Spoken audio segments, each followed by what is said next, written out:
Pagi di kampung tempat Rudy tinggal selalu sama. Jalanan kecil yang sempit mulai ramai oleh suara motor, ibu-ibu yang berangkat ke pasar, dan anak-anak berseragam putih merah yang berlari-lari sambil menyandang tas lebih besar dari tubuh mereka. Di ujung jalan, ada satu suara khas yang ditunggu-tunggu banyak orang. Es teh jumbo manis, segar, murah. Itulah suara Rudy, penjual es teh keliling yang setiap hari mendorong gerobak kecil dengan termos besar berisi teh buatan tangannya. Usianya baru 26 tahun, tapi wajahnya terlihat lebih tua karena sering terpanggang matahari. Kulitnya legam, rambutnya kerap hanya disisir seadanya, dan bajunya sederhana, kaos oblong dengan celana jeans yang warnanya sudah pudar. Namun ada satu hal yang membuat orang selalu ramah padanya, senyumnya. Senyum Rudy tidak pernah absen, meski keringat menetes, meski dagangannya belum tentu habis, meski ia tahu penghasilannya hanya cukup untuk makan hari itu dan sedikit untuk ditabung. "Rudy, tambahin gulanya." "Ya," seru Pak Lurah yang sering nongkrong di pos ronda. "Siap, Pak," jawab Rudy sambil cekatan menuang es teh ke dalam plastik bening besar, menambahkan es batu yang baru saja dipukulnya dengan palu kayu kecil. Setiap orang mengenal Rudy. Anak-anak menyukainya karena sering diberi bonus es batu untuk dikunyah. Ibu-ibu percaya pada kebersihan dagangannya. Tukang ojek senang mengobrol dengannya karena Rudy tidak pelit cerita dan tidak pernah lupa menyapa. Hari-harinya sederhana. Dari rumah kecil berdinding papan di gang sempit, Rudy mendorong gerobak berisi 2 termos teh, beberapa bungkus gula, es batu, dan ratusan plastik serta sedotan. Jalurnya sudah hafal, mulai dari SD dekat rumah, lalu ke pasar, ke pertigaan besar tempat tukang ojek mangkal, dan berakhir di kantor kelurahan. Sore menjelang maghrib, biasanya termosnya sudah kosong. Kalau masih ada sisa, Rudy tidak keberatan membagi-bagikan gratis pada anak-anak sekitar. Meski begitu, Rudy bukan orang yang boros. Uang hasil jualannya selalu dihitung rapi, sebagian untuk belanja kebutuhan rumah, sebagian untuk ibunya yang sudah tua, dan sedikit ditabung di kaleng bekas biskuit. Ibu adalah segalanya bagi Rudy. Namanya Bu Siti. Usianya hampir 60 tahun. Rambutnya memutih, tubuhnya kurus, tapi semangatnya masih kuat. Sejak ayah Rudy meninggal saat ia masih kecil, Bu Sitilah yang membesarkan Rudy seorang diri. Dulu, Bu Siti bekerja sebagai pembantu rumah tangga, tapi sekarang kesehatannya tidak memungkinkan lagi untuk kerja berat. Maka Rudy mengambil alih tanggung jawab itu. Setiap pulang jualan, Rudy selalu duduk bersama ibunya di ruang depan yang sempit. Mereka bercerita tentang pelanggan, tentang harga gula yang naik, tentang tetangga yang baru menikah, apa saja. Bu Siti sering menatap anaknya dengan bangga, meski hatinya kadang sedih. "Capek, Nak?" tanya Bu Siti suatu sore. "Capek sih capek, Bu. Tapi kalau lihat ibu masih bisa makan enak, capeknya hilang." Bu Siti tersenyum, matanya berkaca-kaca. Bagi Rudy, bisa membuat ibunya tersenyum adalah kebahagiaan terbesar. Ia tidak punya banyak harta, tidak punya gelar pendidikan tinggi, tapi ia punya keinginan tulus, membahagiakan ibunya dengan cara apapun. Kehidupan Rudy tidak lepas dari cemoohan. Beberapa orang kadang meremehkannya. "Kerja kok cuma jualan es teh keliling. Sampai kapan mau begini?" Begitu kata tetangganya yang suka membanding-bandingkan. Namun Rudy tidak pernah marah. Ia hanya tersenyum, lalu menjawab pelan, "Rezeki orang beda-beda, Pak." Yang tidak orang tahu, Rudy punya keyakinan kuat. Baginya, tidak ada pekerjaan yang memalukan selama itu halal. Justru ia bangga, karena dari segelas es teh jumbo itulah ia bisa membiayai hidup dirinya dan ibunya. Selain itu, es teh buatan Rudy memang berbeda. Ada rahasia kecil di balik rasanya yang segar. Ia tidak sekadar menuang teh dan gula, tapi betul-betul memperhatikan takaran, suhu air, hingga kualitas teh. Harus ada rasa manis yang pas, sejuknya masuk ke tenggorokan, dan aroma teh yang wangi. Begitu prinsipnya. Pelanggan pun sering berkata, "Entah kenapa es teh kamu beda, Ruth. Segernya lain." Rudy hanya terkekeh. Tidak pernah menceritakan bahwa ia bereksperimen sendiri di rumah, mencoba berulang kali sampai menemukan rasa yang cocok. Hidup Rudy mungkin tampak sederhana, bahkan biasa-biasa saja. Namun di balik gerobak kecilnya, ia menyimpan sesuatu yang orang lain tidak tahu. Setiap malam, setelah ibunya tidur, Rudy sering duduk sendirian di depan rumah. Ia menatap bintang, lalu berandai-andai. Bagaimana kalau suatu hari es teh buatannya tidak hanya dijual di jalanan, tapi punya tempat sendiri? Gerai kecil, mungkin di pinggir jalan besar, dengan papan nama yang sederhana tapi rapi. Ia tidak pernah menceritakan impian itu pada siapapun, bahkan pada ibunya. Baginya, mimpi itu terlalu besar untuk ukuran seorang penjual es teh keliling. Namun di hatinya, harapan itu terus tumbuh pelan-pelan, seperti benih kecil yang menunggu hujan. Hari-hari terus berjalan dengan pola yang sama. Pagi jualan, sore pulang, malam bercengkerama dengan ibu. Tetapi siapa sangka, kehidupan yang sederhana itu sedang mengarah pada sebuah perubahan besar. Sebuah perjalanan yang tidak pernah dibayangkan oleh Rudy, dari jalan sempit tempatnya mendorong gerobak, sampai ke restoran mewah yang akan menguji harga dirinya. Rudy dikenal orang sebagai penjual es teh jumbo yang ramah. Semua orang melihatnya sebagai sosok sederhana, bekerja keras, penuh senyum, dan tidak banyak bicara tentang hal-hal besar. Namun, di balik wajah legamnya yang sering tersengat matahari, Rudy menyimpan sesuatu yang jarang ia tunjukkan, mimpi. Mimpi itu bukan soal kaya raya, bukan soal rumah besar atau mobil mewah. Mimpi Rudy sederhana. Ia ingin punya gerai minuman sendiri. Tempat kecil saja sudah cukup, asal bisa berdiri tetap, tidak berpindah-pindah mendorong gerobak, dan ada papan nama yang bertuliskan, Es Teh Jumbo Rudy. Ia membayangkan suatu hari orang datang, duduk di kursi plastik, memesan minumannya, lalu berkata, "Segelas es teh jumbo, ya, yang paling seger punya Rudy." Bayangan itu sering muncul ketika ia sedang sendirian. Misalnya saat mencuci termos di malam hari, atau ketika duduk di depan rumah sambil mendengarkan suara jangkrik. Ia sering tersenyum sendiri, lalu bergumam pelan, andai bisa beneran kejadian. Rudy sadar mimpinya tidak mudah. Uang yang ia punya hanya cukup untuk kebutuhan sehari-hari. Tabungannya di kaleng biskuit belum seberapa. Kalau dihitung-hitung, butuh waktu bertahun-tahun untuk benar-benar membuka gerai kecil. Tapi ia tidak putus asa. Baginya, mimpi tidak harus langsung terwujud. Yang penting tetap dijaga. Ada satu alasan kuat mengapa ia memendam mimpi itu, ibunya. Sejak ayah meninggal, Bu Siti tidak pernah merasakan hidup yang lebih baik. Rumah mereka kecil, kadang bocor kalau hujan, dan makan pun seadanya. Rudy ingin suatu hari ibunya bisa duduk di gerai miliknya, melihat banyak orang datang membeli, lalu merasa bangga bahwa anaknya berhasil. Kalau nanti punya gerai sendiri, ibu nggak usah kerja apa-apa lagi. Cukup duduk, jadi kasir aja. Biar Rudy yang ngurus semua, kata Rudy dalam hati, meski belum berani mengucapkannya pada ibunya. Suatu malam, setelah selesai jualan, Rudy menghitung uang di kaleng biskuit. Uang receh bercampur dengan lembaran ribuan yang terlipat seadanya. Tidak banyak, tapi cukup membuatnya tersenyum. Ia menatap kaleng itu lama, lalu memikirkan sesuatu yang belum pernah ia lakukan sebelumnya. "Aku harus bikin kejutan buat ibu," gumamnya. Selama ini, ibunya hanya makan makanan sederhana, sayur bening, tempe goreng, atau nasi dengan sambal dan ikan asin. Jarang sekali mereka bisa menikmati makanan enak. Apalagi pergi ke restoran. Paling banter, kalau ada sedikit rezeki lebih, mereka makan bakso di warung dekat pasar. Rudy lalu punya ide gila. Ia ingin mengajak ibunya makan di restoran mewah di pusat kota. Tempat yang hanya pernah ia lihat dari luar, dengan lampu-lampu terang dan pintu kaca besar. Bagi orang lain, mungkin itu hal biasa. Tapi bagi Rudy, itu seperti mimpi. Ia tahu biayanya tidak murah. Mungkin bisa menghabiskan semua uang tabungannya.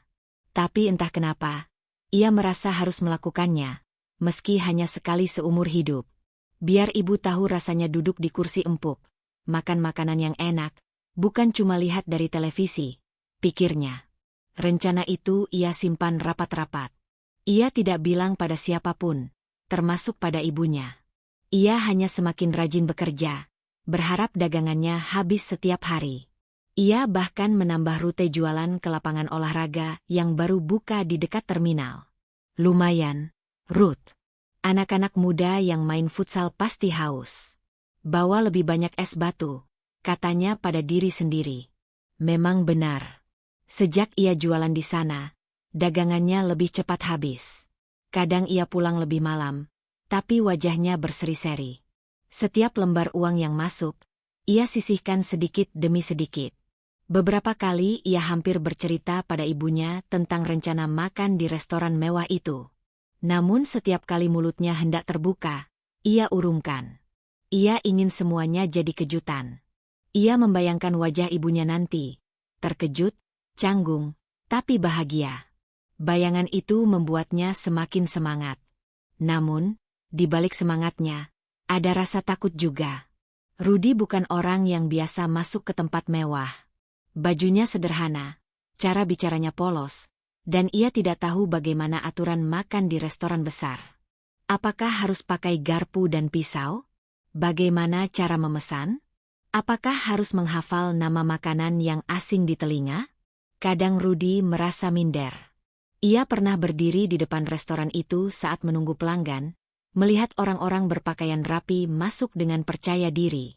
Sementara dirinya hanya bisa berdiri di trotoar dengan gerobak teh. Ah, apa aku pantas masuk ke sana? Pikirnya.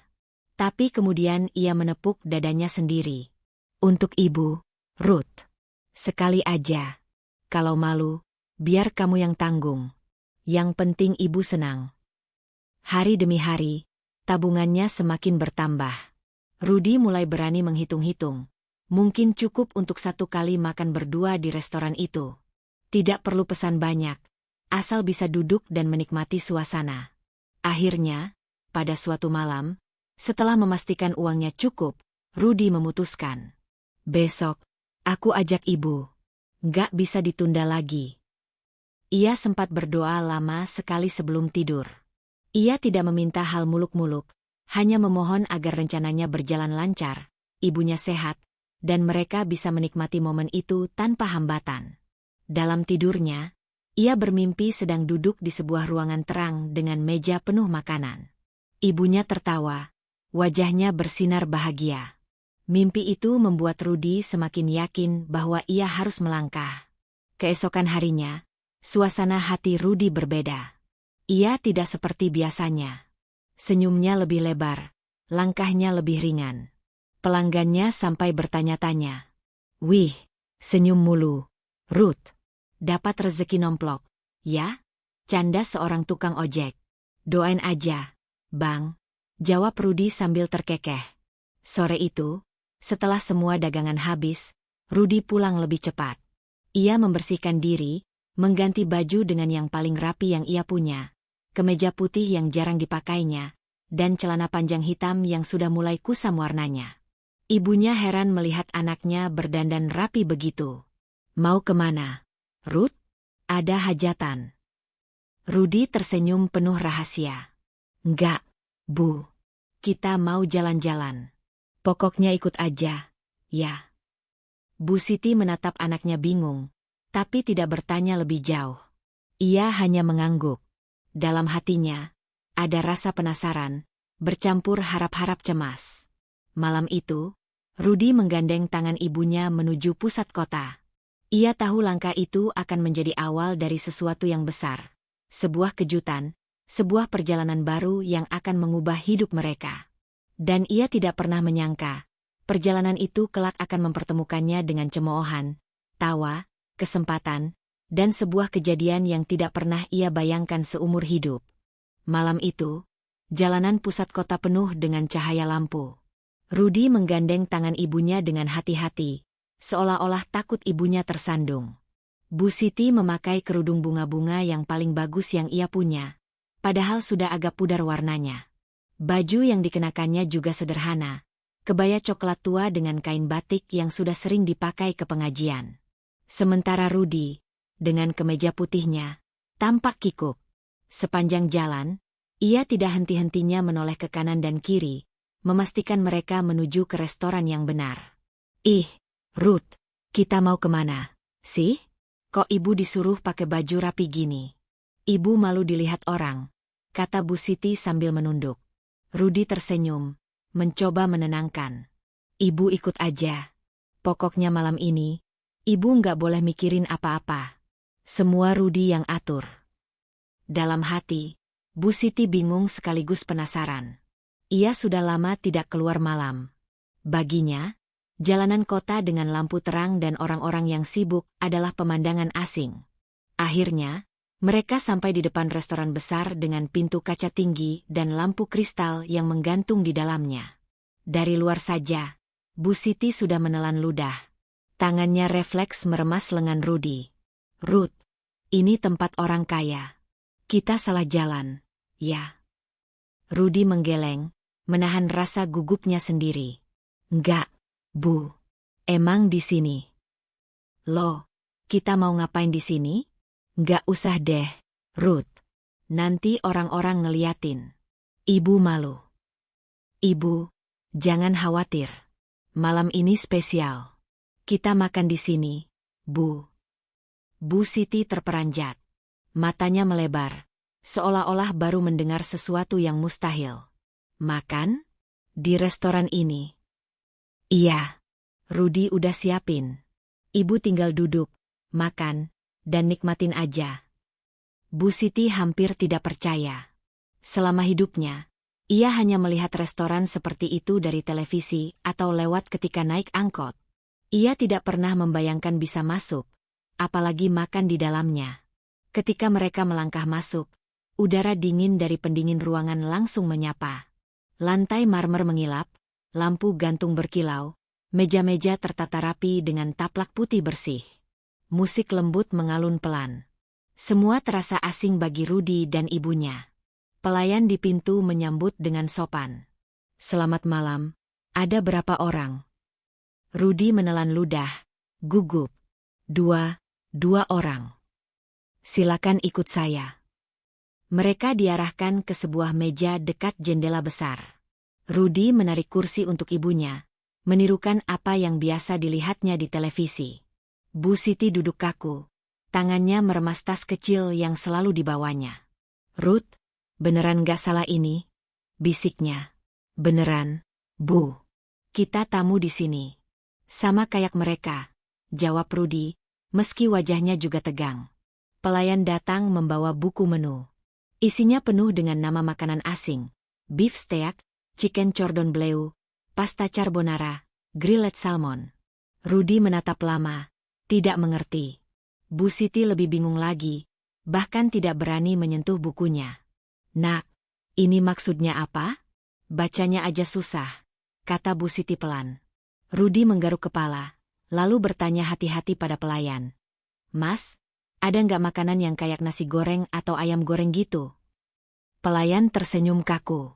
Kami ada fried rich, Pak. Dan ada grilled chicken. Itu mungkin lebih cocok. Oke, itu aja. 2 porsi fried rich, sama grilled chicken 1. Minumnya, air putih aja.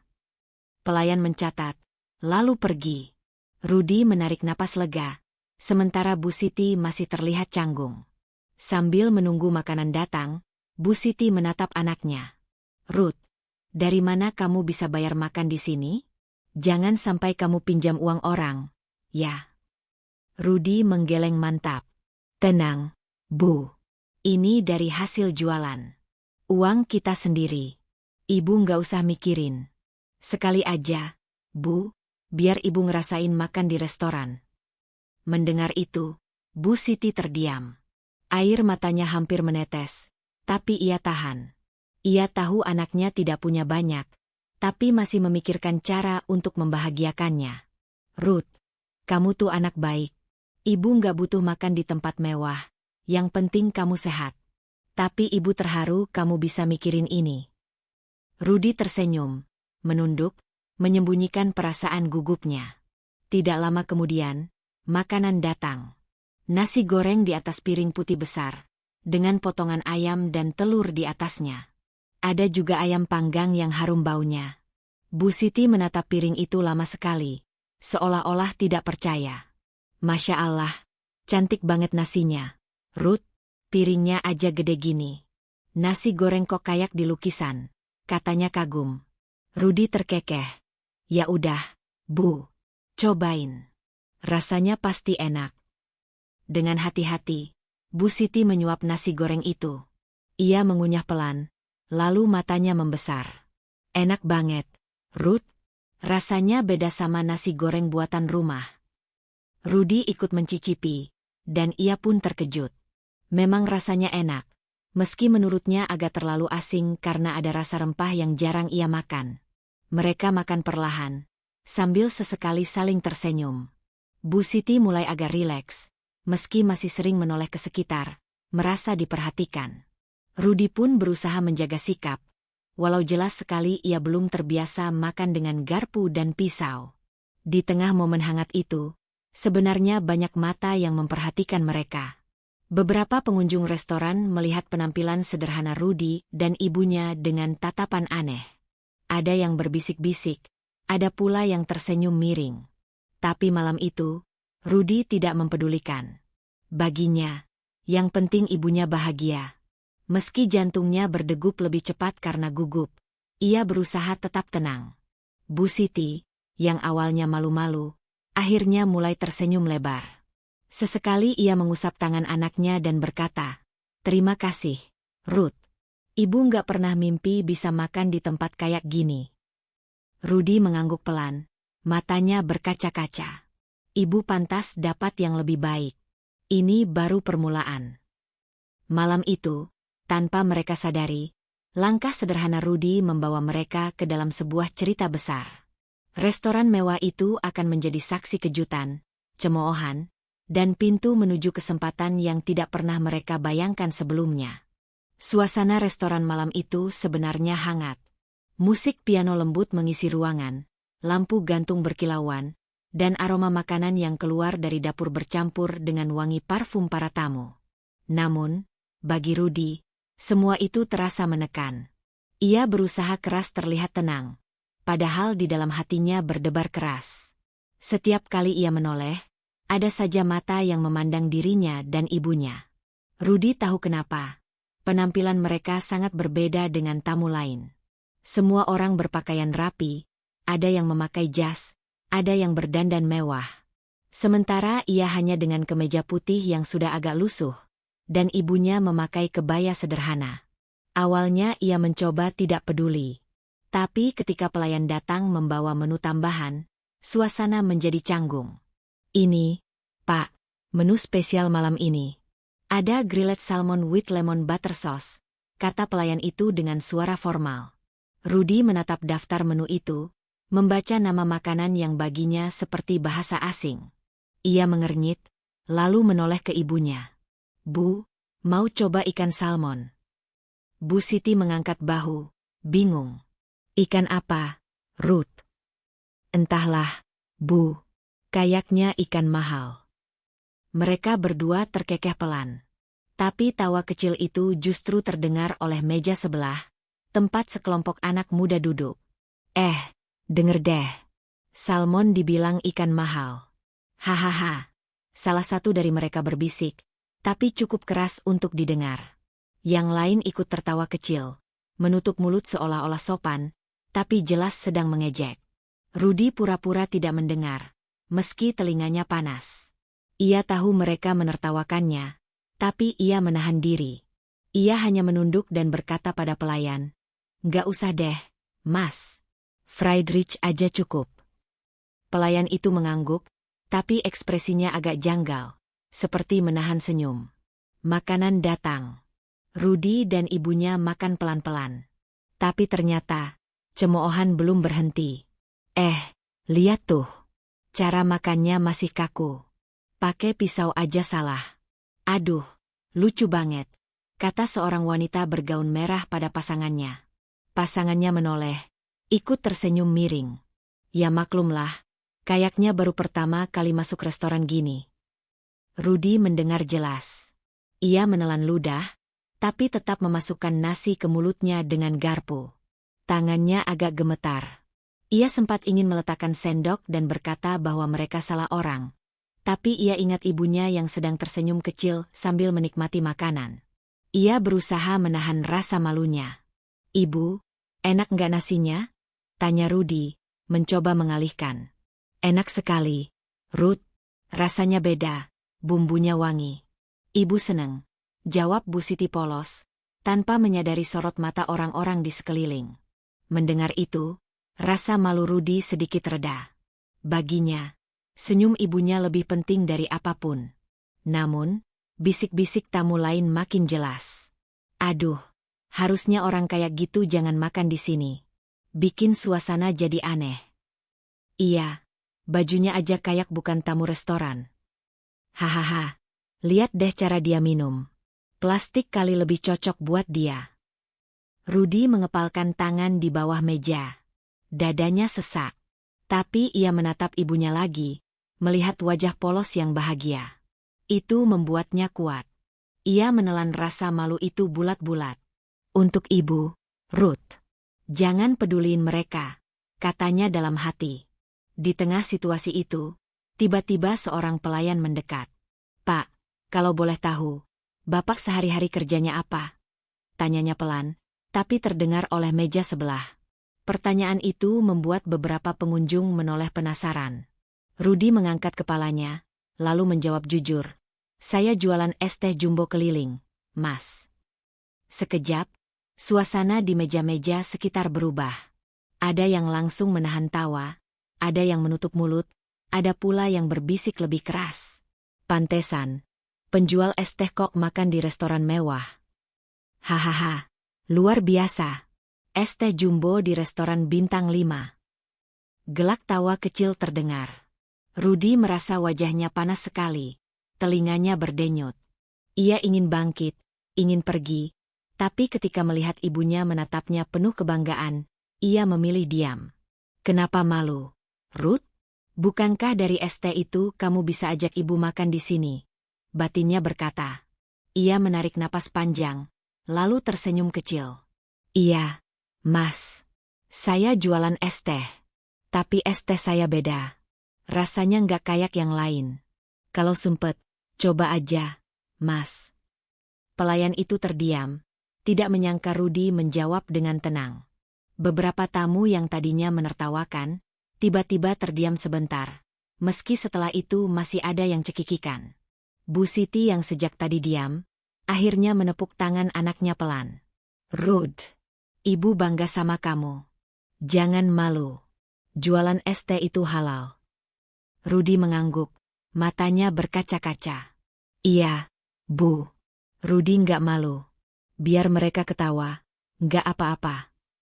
Sejenak, keheningan menyelimuti meja mereka. Rudy kembali menyuap nasi, meski tangannya masih gemetar. Ia tidak tahu bahwa malam itu, di balik cemoohan dan tawa, ada sepasang mata lain yang memperhatikannya dengan sungguh-sungguh. Mata seseorang yang kelak akan mengubah jalan hidupnya. Setelah suasana sedikit mereda, Rudy memberanikan diri membuka percakapan. Ia tahu orang-orang menertawakannya, tapi ia tidak ingin malam itu hanya berakhir dengan rasa malu. Pelayan yang tadi bertanya masih berdiri di samping meja. Dengan suara tenang, Rudy berkata, "Mas, saya memang jualan es teh jumbo keliling. Dari pagi sampai sore dorong gerobak. Tapi saya selalu percaya, minuman itu bukan sekadar campuran teh, gula, sama es. Harus ada niat, ada perhatian, baru rasanya beda." Beberapa orang di meja sebelah mendengar jelas. Ada yang langsung menyeringai, tapi ada juga yang terlihat penasaran. Rudy melanjutkan, "Saya pilih teh nggak sembarangan. Daun tehnya harus yang wangi. Airnya harus pas panasnya, biar sari tehnya keluar. Gula saya ukur, nggak bisa lebih, nggak bisa kurang. Es batunya juga saya bikin sendiri, dari air yang udah saya rebus. Kalau nggak gitu, rasa segernya hilang." Bu Siti yang duduk di sampingnya tersenyum bangga. Ia tahu anaknya selalu teliti soal itu, tapi baru kali ini mendengar Rudy menjelaskan dengan penuh percaya diri. Rudi menatap sekeliling, meski jantungnya masih berdegup cepat. Orang mungkin lihat saya cuma jualan es teh di pinggir jalan. Tapi buat saya, setiap gelas yang saya jual itu tanggung jawab. Orang bayar walau cuma Rp5.000, harus dapat yang terbaik. Beberapa pengunjung yang tadi menertawakan kini terdiam. Ada yang pura-pura sibuk dengan makanannya, ada yang saling pandang dengan ekspresi berbeda. Salah seorang bapak parubaya di meja dekat jendela bahkan mencondongkan tubuhnya, memperhatikan Rudi dengan lebih serius. Pelayan yang masih berdiri menelan ludah, lalu mengangguk pelan. "Oh, begitu ya, Pak. Saya pikir cuma es teh biasa." Rudi tersenyum kecil. "Banyak orang mikir gitu, Mas. Padahal kalau dibikin sungguh-sungguh, rasanya bisa bikin orang ketagihan." Bu Siti menepuk tangan anaknya pelan. "Ibu aja tiap hari minum teh bikinan Rudi, nggak pernah bosen." Suasana meja mereka berubah. Dari yang awalnya penuh cemoohan, kini ada rasa ingin tahu. Beberapa tamu masih berbisik, tapi nada suaranya tidak lagi merendahkan. Mereka penasaran, apa benar es teh bisa sehebat itu? Dan tanpa mereka sadari, di sudut restoran, seseorang sedang mendengarkan setiap kata Rudi dengan penuh perhatian. Seseorang yang bukan sekadar penasaran, tapi juga melihat potensi besar dari cara Rudi berbicara tentang teh dengan hati dan keyakinan. Rahasia kecil Rudi yang selama ini hanya ia simpan di balik termos sederhana, malam itu mulai terdengar. Dan rahasia itu sebentar lagi akan membuka pintu menuju kesempatan yang tak pernah ia bayangkan.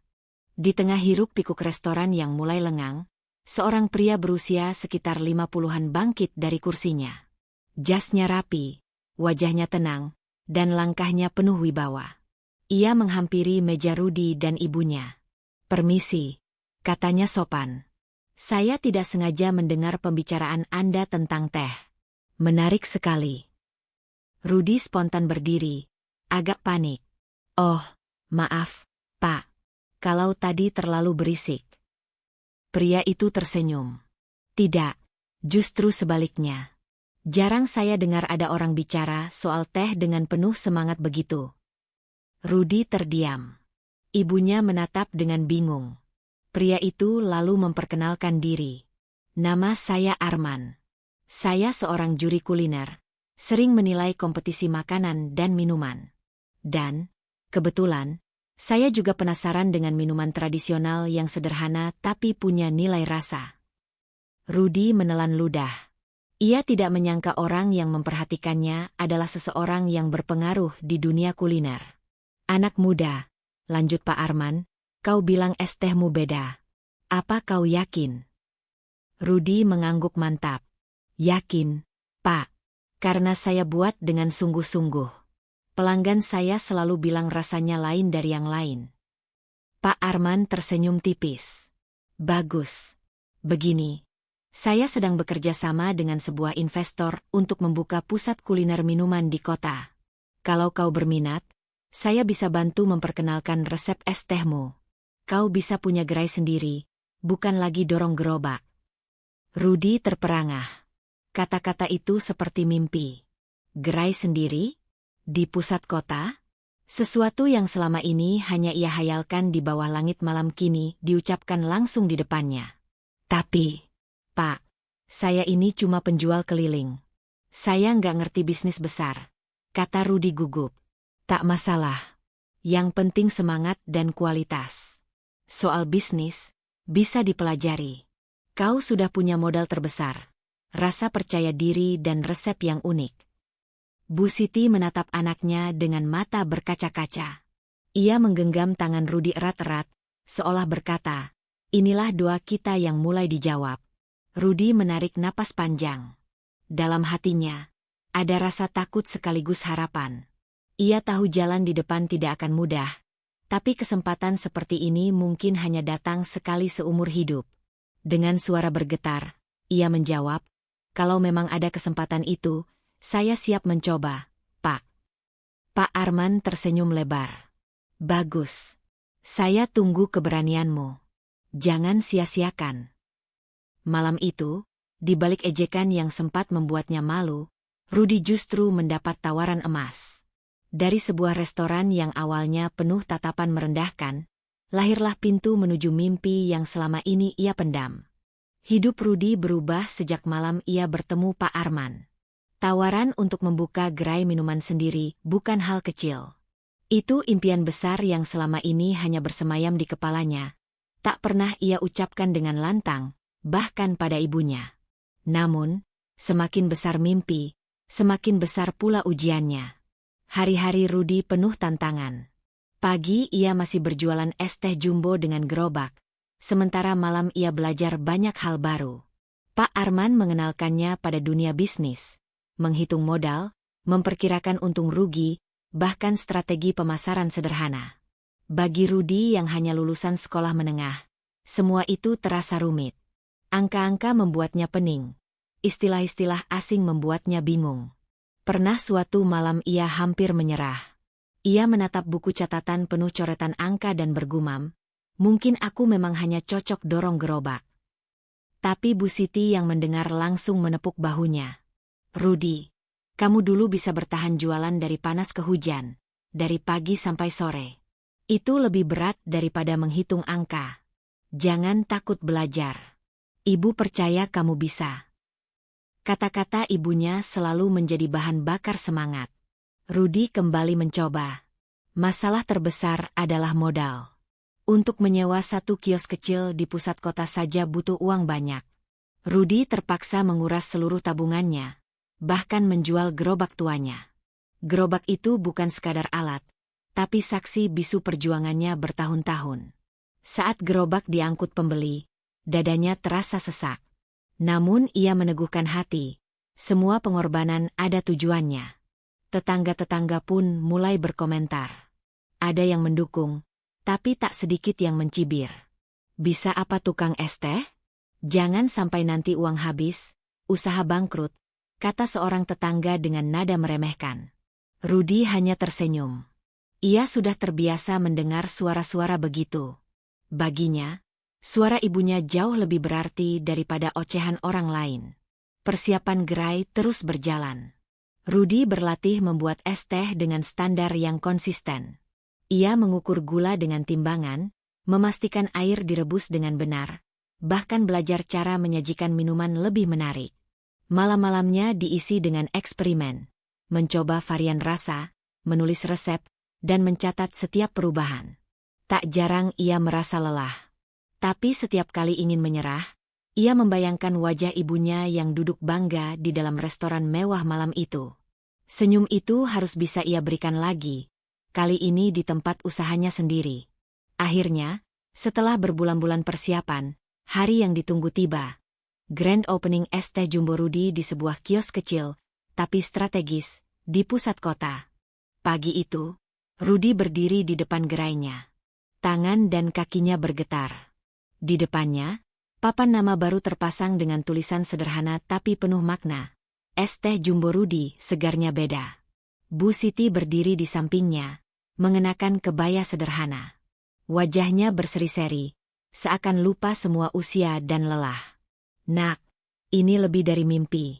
Ibu tidak pernah membayangkan kita bisa sampai di sini. Rudy mengangguk, menahan haru. Ibu, semua ini untuk ibu. Gerai dibuka dengan doa sederhana. Tidak ada pita atau perayaan mewah. Tapi antrian kecil sudah mulai terbentuk. Tetangga, sahabat lama, dan beberapa pelanggan setia dari kampung datang untuk mendukung. Mereka ingin mencicipi es teh Rudy di tempat barunya. Namun, kejutan besar datang tak lama kemudian. Sebuah mobil mewah berhenti di depan gerai. Dari dalam keluar seorang pria parubaya dengan pakaian rapi. Rudy terkejut. Ia mengenali pria itu. Pemilik restoran mewah tempat ia pernah ditertawakan. Pria itu tersenyum ramah. Rudy, masih ingat saya? Rudy menelan ludah. Iya, Pak. Anda pemilik restoran waktu itu. Pria itu tertawa kecil. Betul. Tapi ada satu hal yang mungkin kamu belum tahu. Dulu, sebelum restoran saya besar, saya sering beli es teh kamu di pinggir jalan. Rasanya selalu membuat saya segar. Sejak itu saya tahu kamu bukan pedagang biasa. Saya sengaja diam. Tapi saya ikuti perjalananmu. Dan sekarang, lihatlah. Kamu sudah punya tempat sendiri. Rudy terdiam. Ia tidak menyangka orang yang pernah dianggap bagian dari kelompok yang menertawakannya, ternyata justru mendukungnya dalam diam. Tanpa banyak bicara, pria itu langsung memesan seluruh stok es teh di hari pertama. Anggap ini dukungan kecil dari saya, ujarnya. Orang-orang bersorak. Antrian semakin panjang, kabar menyebar cepat. Es teh sederhana kini laris di pusat kota. Para pengunjung yang dulu menertawakannya pun kini ikut mengantri, penasaran dengan rasa yang selama ini mereka remehkan. Satu persatu meneguk es teh itu, lalu mengangguk kagum. Benar juga, rasanya beda, bisik seorang ibu. Segar sekali. Gak heran banyak yang suka, tambah seorang bapak. Rudy menatap ibunya. Bu Siti berdiri dengan mata berkaca-kaca. Senyum tak pernah lepas dari wajahnya. Nak, lihat, semua kerja kerasmu tidak sia-sia. Rudy menggenggam tangan ibunya erat-erat. Ibu, semua ini bukan karena Rudy pintar, tapi karena ibu selalu percaya. Hari itu, semua ejekan berubah jadi pujian. Semua tatapan merendahkan berganti jadi kekaguman. Rudy akhirnya membuktikan satu hal sederhana, bahwa mimpi besar bisa lahir dari hal kecil. Dari segelas es teh, dari kejujuran hati, dan dari cinta seorang anak pada ibunya. Dan ia belajar, tidak ada yang mustahil. Selama ada usaha, doa, dan keyakinan, bahkan penjual es teh keliling pun bisa berdiri sejajar dengan pemilik restoran mewah.